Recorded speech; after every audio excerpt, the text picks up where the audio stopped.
Innal hamdalillah nahmaduhu wa nasta'inuhu wa nastaghfiruhu wa natubu ilayhi wa na'udzu billahi min shururi anfusina wa min sayyiati a'malina. May yahdihillahu fala mudilla lahu wa may yudlil fala hadiyalah. Asyhadu an la ilaha illallah wahdahu la syarika lah wa asyhadu anna Muhammadan 'abduhu wa rasuluhu la nabiyya ba'dah. Ya ayyuhalladzina amanu taqullaha haqqa tuqatih wa la tamutunna illa wa antum muslimun. Fa inna asdaqal hadithi kitabullah wa khairal huda huda Muhammadin sallallahu alaihi wasallam wa syarrul umuri muhdatsatuha wa kullu muhdatsatin bid'ah wa kullu bid'atin dhalalah wa kullu dhalalatin finnar. Ma'asyiral muslimin, usikum wa nafsi bittaqwallah faqad fazal muttaqun. Sungguhnya kaidah menyatakan inna syarafal ilmi bi syarafi ma'lumihi. Sungguhnya kemuliaan suatu ilmu sesuai dengan objek ilmu tersebut. Semakin tinggi topik yang dibahas oleh ilmu tersebut, maka semakin tinggi pula ilmu tersebut. Oleh karenanya, ilmu agama adalah ilmu yang sangat mulia. Kenapa? Karena objek yang dipelajari adalah syariat Allah Subhanahu wa taala. Lebih mulia lagi tatkala objek yang dibahas, topik yang dibahas adalah tentang nama-nama Allah dan sifat-sifat Allah Subhanahu wa taala. Oleh karenanya, ilmu yang paling bermanfaat bagi seorang hamba dalam kehidupannya adalah ilmu mengenal nama-nama dan sifat-sifat Allah Subhanahu wa taala. Walillahil asmaul husna. Sungguhnya Allah Subhanahu wa taala memiliki nama-nama yang terindah. Di antara sekian banyaknya nama-nama Allah Subhanahu wa taala yang terindah adalah nama Al-Halim. Al-Halim artinya Allah Subhanahu wa taala tidak segera memberi hukuman kepada hambanya yang melakukan kemaksiatan atau hambanya yang melakukan kekufuran dan kesyirikan, tapi Allah tunda azab terhadap mereka, Allah tunda hukuman terhadap mereka. Siapa tahu mereka sadar, siapa tahu mereka kembali. Padahal sangat mudah bagi Allah Subhanahu wa taala untuk menghukum mereka. Allah Subhanahu wa taala berfirman, "Lau yu'akhirullahu an-nasa bidzulmihim ma taraka 'alaiha min dabbah, walakin yu'akhiruhum ila ajalin musamma." فَإِذَا جَاءَ أَجَلُهُمْ لَا يَسْتَأْخِرُونَ سَاعَةً وَلَا يَسْتَقْدِمُونَ. Jika seandainya Allah menghukum manusia akibat perbuatan mereka, ma taraka 'alaiha min dabbah, maka tidak satu pun yang tersisa di atas muka bumi ini. Kalau setiap ada yang bermaksiat lantas Allah hukum, setiap ada yang melanggar lantas Allah azab, maka tidak ada yang tersisa di atas muka bumi ini. Tetapi Allah tunda sampai waktu yang telah ditentukan. Jika saatnya Allah memberi azab kepada mereka, maka tidak bisa ditunda dan tidak bisa dimajukan. Allah Subhanahu wa taala juga berfirman, "Wa rabbukal ghafuru dzur rahmah, law yu'akhidhuhum bima kasabu la ajjala lahumul adzab, bal lahum maw'idun la yajidu min dunihi maw'ila." Kata Allah Subhanahu wa taala, dialah Allah Subhanahu wa taala, Rabbuka dzul ghafur wa rabbuka, dan Allah Subhanahu wa taala yang Maha Pengampun dan Maha Penyayang. Kalau Allah berkehendak untuk mengazab manusia, maka Allah akan segera mengazab mereka. Akan tapi Allah mengakhirkan mereka.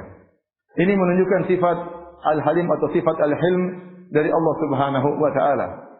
Sementara hamba-hambanya bermaksiat, sementara hamba-hambanya kufur, syirik kepada Allah Subhanahu wa taala, Allah tetap memberikan mereka kasih sayang, Allah tetap menurunkan rezeki kepada mereka, Allah telah tetap memberikan kesehatan kepada mereka. Siapa tahu mereka sadar. Lihatlah Fir'aun yang begitu membangkang kepada Allah, bahkan mengaku sebagai Tuhan. Allah Subhanahu wa taala kirim kepadanya Musa dan Harun, "Idhaba ila Fir'auna innahu tagha." Pergilah kalian berdua wahai Musa dan Harun kepada Fir'aun, sungguhnya dia telah melampaui batas. Faqula lahu qawlan layyina. Ucapkanlah kepada Fir'aun dengan kata-kata yang lembut, la'allahu yatadzakkaru aw yakhsha. Siapa tahu dia sadar, siapa tahu dia ingat, siapa tahu dia takut kepada Allah Subhanahu wa taala. Betapa kejam Fir'aun, namun Allah balas dengan penuh kebaikan. Namun jika saatnya Allah tahu bahwasanya hamba-hambanya tidak lagi bermanfaat baginya penundaan, maka Allah kirimkan hukuman atau azab yang pantas bagi mereka. Inilah sifat Al-Halim. Lihatlah banyak hamba-hambanya yang mengatakan Allah sebagai zat yang memiliki anak. Kata Nabi sallallahu alaihi wasallam, "La ahadun asbaru ala adan yasma'uhu min Allah." Tidak seorang pun yang lebih sabar mendengar gangguan seperti Allah Subhanahu wa taala. Allah yang paling sabar. Innahu yusyraku bihi, sesungguhnya mereka berbuat syirik kepada Allah Subhanahu wa taala. wa yuj'al lahu walad, dan mereka mengatakan Allah punya anak. Tsumma huwa yu'afihim wa yarzuquhum. Namun meskipun demikian Allah berikan keselamatan kepada mereka dan Allah beri rezeki kepada mereka. Tidak lain agar mereka diberi renggang waktu, agar mereka bisa merenungkan, siapa tahu mereka sadar dan kembali kepada Allah Subhanahu wa taala.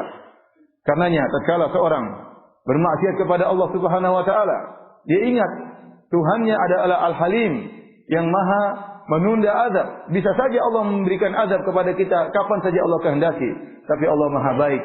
Allah ingin agar kita kembali kepada Allah Subhanahu wa taala, agar kita sadar dan takut jangan sampai satu saat tiba-tiba Allah turunkan azab dan hukuman kepada kita. Aqulu qouli hadza wa astaghfirullah li wa lakum wa lisa'il muslimin min kulli dhanbin wa khati'ah wastaghfiru innahu wal ghafurur rahim.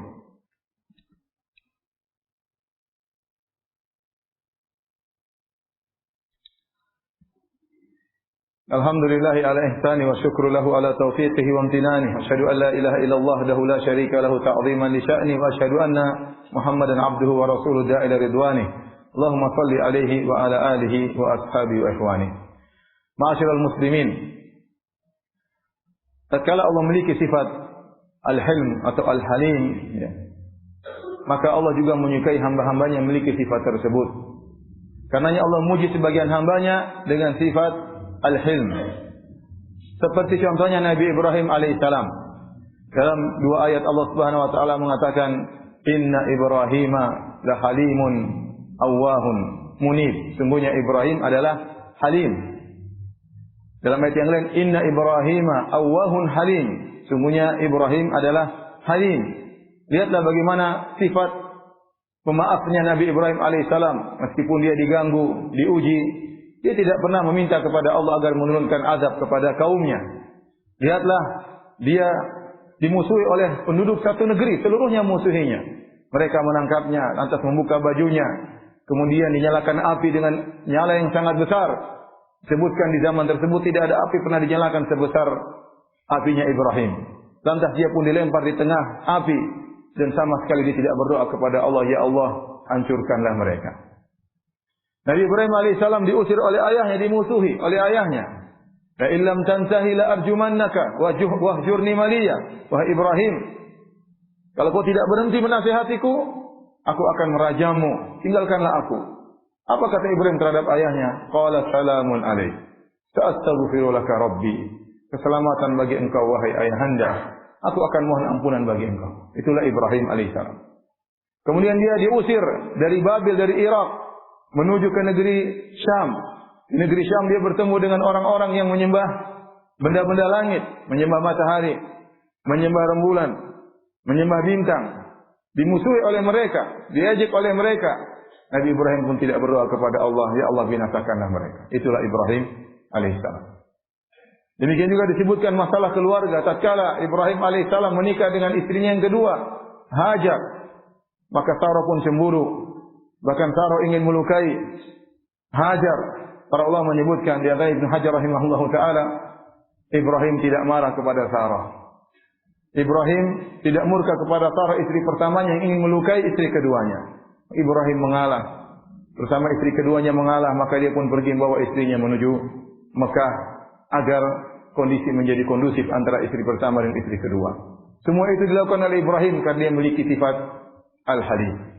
Disebutkan oleh Ibnu Abi Hatim dalam riwayatnya dari Ibnu Abbas radhiyallahu taala anhuma, Ibrahim alaihissalam jika berdakwah, lantas ada orang yang menyakitinya, mengejeknya, mengganggunya, maka dia berkata, "Hadakallah." Semoga Allah beri petunjuk kepadamu. Dia tidak membalas dengan kata-kata yang kotor. Dia tidak membalas dengan doa keburukan kepada orang-orang yang mengganggunya. Itulah sifat Ibrahim al-Halim. Padahal kalau dia mampu, dia bisa berdoa kepada Allah. Allah bisa membinasakan mereka tatkala itu juga. Maka Allah menyukai sebagaimana Allah Subhanahu wa taala memiliki sifat al-hilm. Ya, mampu mengadab tapi Allah tidak mengadab. Allah beri tenggang waktu supaya sadar, supaya kembali kepada Allah Subhanahu wa taala. Maka hendaknya manusia pun demikian. Jangan cepat emosi, jangan cepat naik pitam.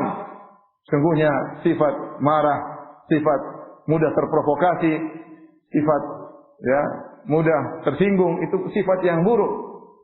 Sifat yang baiklah sifat al-halim.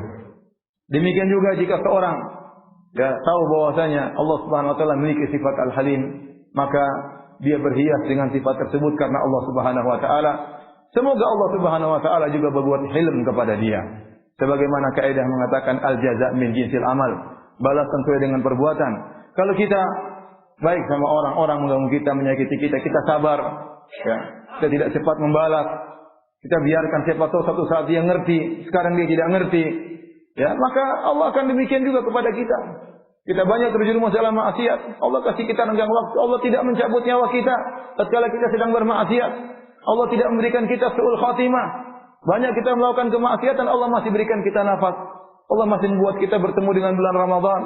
Itu sifat hilm dari Allah Subhanahu wa taala. Maka berbuatlah hilm kepada orang lain, maka Allah akan berbuat hilm juga kepada Anda. Demikian dalam satu hadis, ada seorang dalam Sahih Muslim, kata Abu Hurairah radhiyallahu taala anhu berkata, "Inna rajulan qala lin Nabi sallallahu alaihi wasallam," ada seorang berkata kepada Nabi sallallahu alaihi wasallam, "Ya Rasulullah, inna li qarabatan." Sungguhnya saya memiliki kerabat wahai Rasulullah. Asiluhum wa yaqta'uni. Aku menyambung silaturahmi kepada mereka sementara mereka memutuskan silaturahmi kepadaku. Wa ubsinu ilaihim wa yusiuna ilayya. Aku berbuat baik kepada mereka, mereka berbuat buruk kepadaku.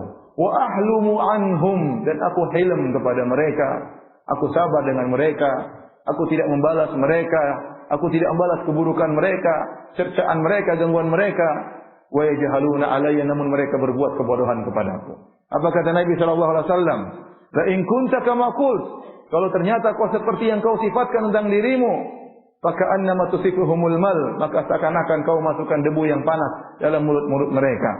Wala yazalu ma'aka minallahi zahirun ma dumta ala dzalik, maka Allah akan berikan kau kekuatan selama kau demikian bersifat hilm kepada mereka. Allah akan berikan kekuatan kepada engkau selama kau bersifat demikian. Semoga Allah Subhanahu wa taala menganugerahkan kepada kita akhlak yang mulia, dan semoga Allah menjadikan kita hamba-hambanya yang bisa benar-benar mencintai Allah Subhanahu wa taala agar Allah pun mencintai kita.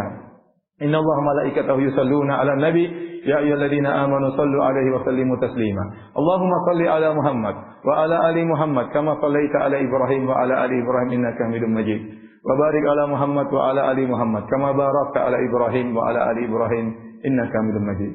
اللهم اغفر للمسلمين والمسلمات والمؤمنين والمؤمنات الأحياء منهم والأموات إنك سميع قريب مجيب دعوات ويا قاضي الحاجات. اللهم آت نفوسنا تقواها وزكها أنت خير من زكاها أنت وليه مولاها. ربنا آتنا في الدنيا حسنة وفي الآخرة حسنة وقنا عذاب النار وأقيموا الصلاة.